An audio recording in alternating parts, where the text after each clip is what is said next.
안녕하세요. 30대 여자입니다. 얼마 전에 남편과 헤어졌습니다. 이렇게 헤어졌다고 사연을 쓰는 지금도 실감이 나질 않고 뭔가 남의 이야기 같네요. 결혼할 때는 저도 다른 사람들처럼 사랑하는 남편과 토끼 같은 자식들을 낳고 행복하게 사는 삶을 꿈꿨는데 어디서부터 잘못된 걸까요? 남편을 만나기 전 저는 회사를 다니던 평범한 직장인이었습니다. 하지만 제가 속한 부서가 남자 직원 수가 여직원에 비해 월등히 많았고 야근과 회식도 잦았어요. 그렇다 보니 체력적으로 너무 힘들었지요. 성격상 싫은 소리를 쉽게 하는 편이 아니라 어떻게든 버텨보려고 했는데 타 부서로 옮기기도 쉽지 않았고 일 자체도 제 적성에 맞지 않아서 정말 힘들더라고요. 결국 어거지로 3년 정도를 버티다가 회사를 그만두고 공무원 시험에 도전하기로 마음을 먹었습니다. 집에서 혼자 준비를 할지 학원을 다닐지 고민하던 끝에 그래도 오랜만에 다시 공부하는 거니까 도움을 받는 편이 좋겠더라고요. 집에서 노량진이 멀지 않았기 때문에 학원에 등록하게 되었습니다. 그곳에서 남편을 만나게 되었고요. 남편 역시 제가 다니는 학원에서 공부하는 수강생 중 한 명이었습니다. 남편과 제가 가까워지게 된 이유는 단순합니다. 공무원 학원에서도 나름 같이 공부하는 팀을 꾸려주는데 저희가 어쩌다 보니 한 팀에 속하게 되었거든요. 처음에는 6명이던 팀이 어쩌다 보니 다 나가떨어져서 한 달 후에는 남편과 저 2사람밖에 남지 않았고요. 그러다 보니 둘이서 식사도 종종 하게 되고 아무래도 외로운 수험 생활을 하면서 정신적으로 의지를 했던 것 같습니다. 특히나 남편도 저와 마찬가지로 사회생활을 겪어본 사람이었기에 대화가 잘 통했거든요. 시험을 한 달쯤 앞뒀을 때는 서로 약속했습니다. 꼭 합격해서 정식으로 사귀자고 말이에요.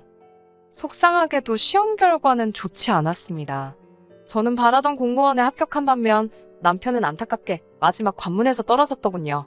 남편은 비록 자기가 떨어지긴 했지만 그래도 자기의 여자친구가 되어줄 수 있겠냐고 저에게 물었습니다.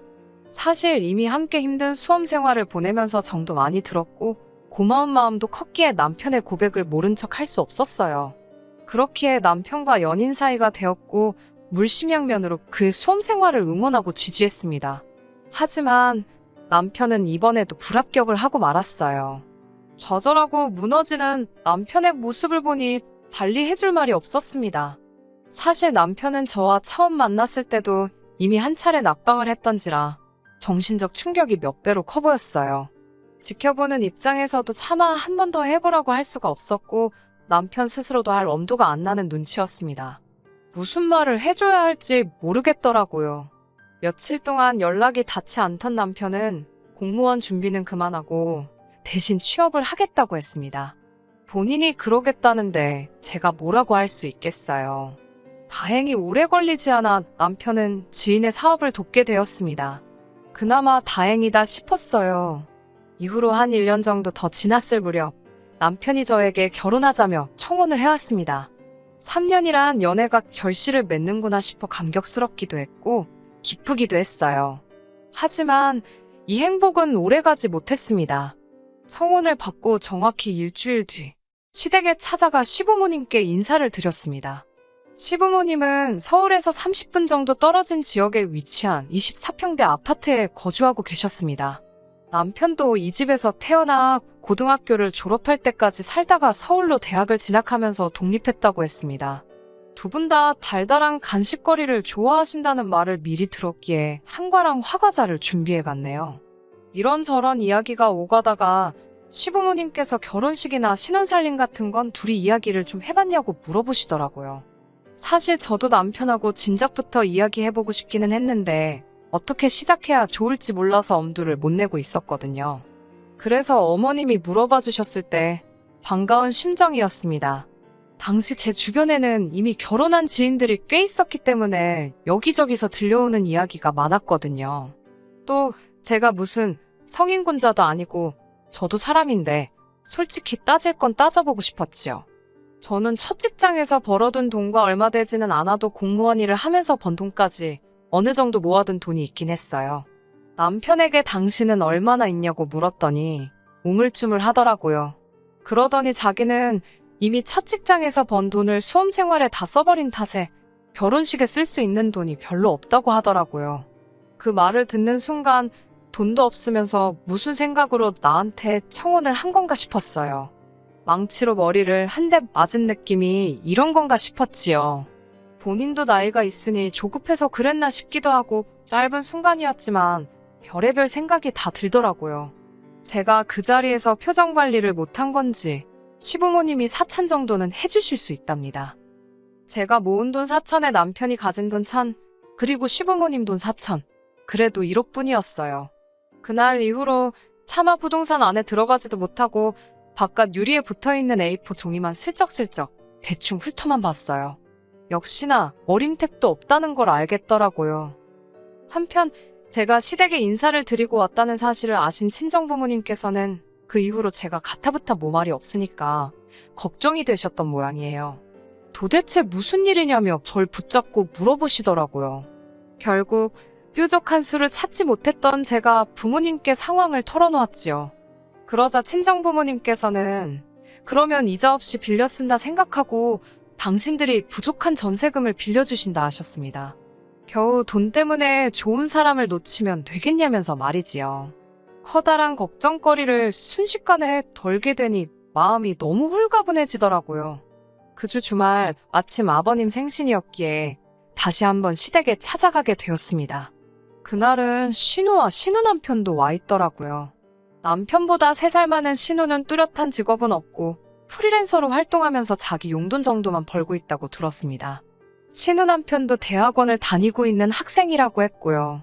남편 말로는 애가 생겨서 부랴부랴 혼인신고를 먼저 했는데 애가 잘못되었다더라고요. 그래서인지 사이가 별로 안 좋다나요. 아무튼 아버님 생신상에 모여 다 같이 식사도 하고 이런저런 이야기가 오갔습니다. 그러다 제가 저희 친정에서 1억을 빌려주신다 하여 전세금을 해결할 수 있을 것 같다고 말씀을 드렸어요. 저는 시부모님도 그렇고 남편도 좋아할 줄 알았습니다. 그런데 순간 말 그대로 시간이 얼어붙은 것 같았습니다.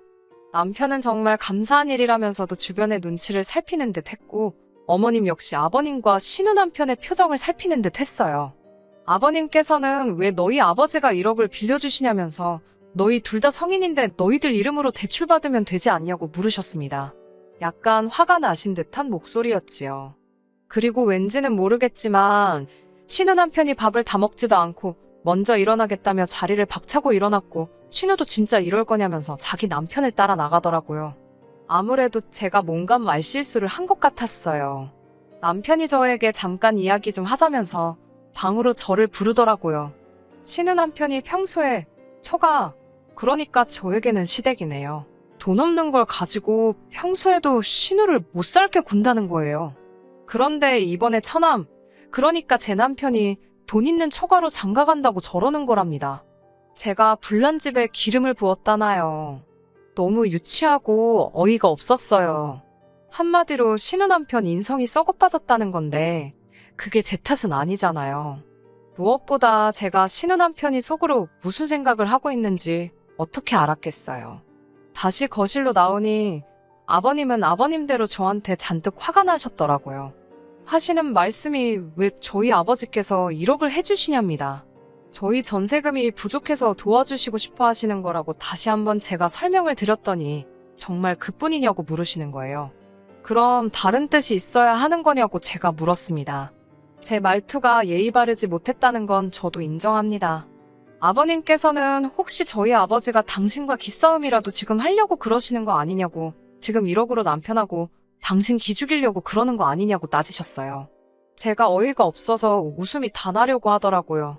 절대로 그런 거 아니니까 오해하지 마시라고 달래듯 풀어드렸습니다.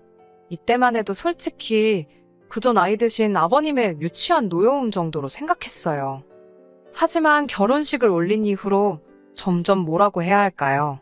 이렇게 표현해도 될지 모르겠는데 남편을 포함한 시댁 식구들이 점점 염치가 없어지더라고요. 결혼식을 올리고 얼마 지나지 않아 친정 아버지의 생신이셨어요. 저희가 결혼할 수 있도록 큰 돈을 빌려주시기도 했고 이자도 받지 않으시는 만큼 용돈을 넉넉히 챙겨드리고 싶었습니다. 그래서 남편에게 한 50 정도 드리자고 했지요. 그런데 남편이 펄쩍 뛰면서 자기는 자기 부모님한테 한 번도 30 이상 드려본 적이 없다는 거예요. 하지만 남편은 매달 시부모님께 20만 원씩 용돈을 보내드리고 있고 생일은 또 따로 챙기는 걸 제가 알고 있거든요. 반면에 저희 부모님은 이자도 안 받으시고 다달이 저희로부터 용돈도 안 받으십니다. 남편도 그걸 뻔히 알면서 그런 반응을 보이니까 솔직히 정 떨어지더라고요. 결국 이 일을 계기로 저희는 부모님 용돈은 각자 챙기고 생활비도 반반 부담하기로 했습니다. 친정아버지가 갚지 말라고 하셨지만 제가 우겨서 다달이 20만 원씩 이자 명목으로 드리기로 하였고요. 남편은 저더러 이상한 똥꼬집이라고 했지만 이게 다 본인의 뻔뻔한 태도 때문에 생긴 일이라는 건 모르는 듯 했어요. 한 번은 이런 일도 있었네요. 얼마 지나지 않아 친정아버지께서 결혼 35주년 기념으로 친정어머니 차를 바꿔주셨습니다. 그러자 친정어머니께서 당신이 타시던 구형 그랜저를 저더러 갖겠냐고 물어보시더라고요. 당시 저와 남편은 제가 처녀 때부터 타던 차를 같이 쓰고 있었기에 이참에 2대를 쓰는 것도 나쁘지 않겠다 싶더라고요. 그래서 좋다고 했습니다. 사실 구형 그랜저라고는 해도 친정어머니께서 어디 멀리 타고 다니신 것도 아니고 4년 정도밖에 가지고 계시지 않았기 때문에 상태도 굉장히 좋았어요. 그런데 남편이 시부모님께 뭐라고 했는지 시부모님께서 굉장히 언짢으신 투로 전화를 걸어오셨습니다. 저더러 하시는 말씀이 네 남편은 새 차 탈 줄 모르는 줄 아냐입니다. 그러면서 사돈도 너무 하시답니다. 새 차를 사주시던가 아니면 차라리 중고차를 팔아서 돈으로 주시지 받는 사람 기분은 생각도 안 하시나 보다고 불평을 늘어놓으시더군요. 황당했지요. 안 줘도 그만인 차를 생각해서 주신 건데 막말로 동네 고철상에 가져다 줬어도 이보다는 좋은 소리를 들었겠다 싶었습니다. 듣고 있자니 이건 뭐 말 그대로 시부모님이 저희 부모님을 무시하는 거잖아요. 순식간에 화가 나더라고요. 그렇게 마음에 안 드시면 아버님이 한 대 사주시지 그러세요. 이제까지 뭐 하시느라 아들 차 한 대도 못 사주셨냐고 쏴붙여버렸습니다. 그러자 저더러 말하는 싸가지 좀 보랍니다. 싸가지가 없어서 죄송하고 남편은 절대로 그 차 못 타게 할 테니 걱정 마세요. 라고 말씀드린 뒤 전화를 끊어버렸어요. 얼마 지나지 않아 남편이 퇴근을 하더군요. 씩씩거리며 현관을 들어오는 폼이 딱 봐도 아버님한테 벌써 무슨 일이 있었는지 들었는 모양이에요. 저는 차키 내놓으라고 했습니다. 타지 말라고요. 내 차도 우리 엄마 차도 다 타지 말라고요. 네 능력으로 사서 타라고 했습니다. 그러자 진짜 치사하게 이럴 거냐면서 키를 안 주더라고요. 제가 보험에서 당신 이름 다 뺄 거고 도난 신고해버릴 거니까 장난하는 거 아니라고 타지 말라고 했습니다. 다음 날 아침에 보니까 자기도 치사하고 더러웠는지 차키 꺼내놓고 출근했더라고요. 치워버렸습니다. 어머님한테 문자가 와 있기를 줬다가 뺏는 게 세상에서 제일 나쁜 짓거리랍니다. 무시해버렸어요. 이뿐만이 아닙니다. 사실 그간 서로 간에 마음 상했던 일들을 하나하나 다 적자면 밤을 새도 부족할 거예요. 그래도 어렵게 부부의 연을 맺은 만큼 저나 남편이나 예전으로 돌아가기 위해 나름의 노력을 했습니다. 그렇지만 둘이서 아무리 노력해도 시댁 식구들이 얽혀버리면 금세 원점으로 돌아가 버렸습니다. 모든 것이 수포로 돌아가 버리는 기분이었어요. 소용이 없더라고요. 그러다 최근의 일로 저희 두 사람의 관계에 종지부를 찍게 되었습니다.